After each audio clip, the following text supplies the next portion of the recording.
नमस्कार गावकरी मंडळी। आजचा आपला विषय आहे की जे शासनाने आपल्यासाठी जी योजना चालू केली आहे, मुख्यमंत्री माझी बहीण लाडकी योजना। या योजनेसाठी काय करायचं आहे, आता आपल्याला महिलांचा होणारा जो त्रास आहे, हा त्रास बघता आपल्या ग्रामपंचायतमध्ये उद्यापासून आपण 10 वाजता आपला कॅम्प आयोजित केला आहे। तरी या कॅम्पमध्ये आपल्याला काय करायचं आहे, सोबत येताना आपले डॉक्युमेंट सोबत आणायचे। त्यामध्ये आपलं एक आधार कार्ड लागेल। त्याचप्रमाणे आपल्याला त्याच्यामध्ये दुसरी अट होती उत्पन्नात दाखल्याची। पण आता उत्पन्नात दाखल्याचं असं झालं की उत्पन्नात दाखला जर आपल्याकडे नसेल आणि रेशन कार्ड पिवळं किंवा केसरी कोणतंही असलं तरी ते रेशन कार्ड चालते, म्हणजे उत्पन्नात दाखल्याची याच्यामध्ये आता काही अशी अट नाही। त्याचप्रमाणे त्याच्यामध्ये आहे एक अधिवास प्रमाणपत्र म्हणून। अधिवास प्रमाणपत्रा व्यतिरिक्त त्याच्यामध्ये त्यांनी पर्याय काढले आहेत, किंवा एक शाळेची टीसी किंवा जन्माचा दाखला, म्हणजे या तीनपैकी कोणतंही एक डॉक्युमेंट असलं तरी आपल्याला चालते।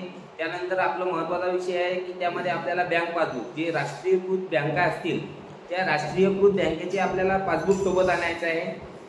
तसेच त्याच्यासोबत अर्जासोबत एक हमीपत्र येते, ते हमीपत्र आपल्याला भरून घ्यायचं आहे।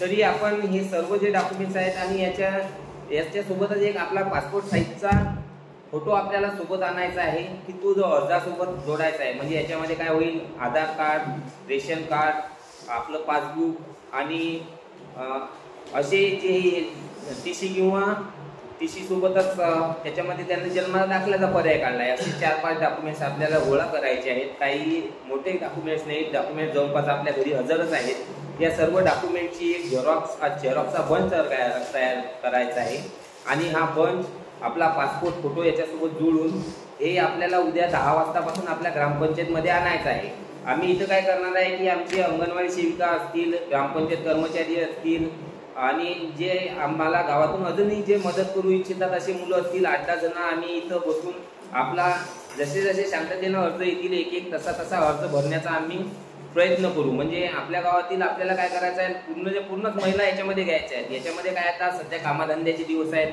त्यामुळे आपण गडबड करायचं काम नाही। आपले कामधंदे करून, कुणी मजूर वर्ग आहे त्यांनी कामाला जाऊन दुपारी आपण आपले अर्ज घेऊन आले तरी चालेल। नाही तर मग कसं आहे, उद्या कॅम्प आहे तर लवकरच आपण पोचलो पाहिजे, अशी घाई करायचं काही कारण नाही आहे। शांततेनं अर्ज आणा, शांततेनं पूर्णच गावाचे अर्ज आपण शक्यतोवर आपल्या पद्धतीनं भरण्याचा प्रयत्न करू। जसे अर्ज येतील तसे सिरियल वाईज आम्ही इथून आपल्याला पूर्ण अर्ज भरून देऊ।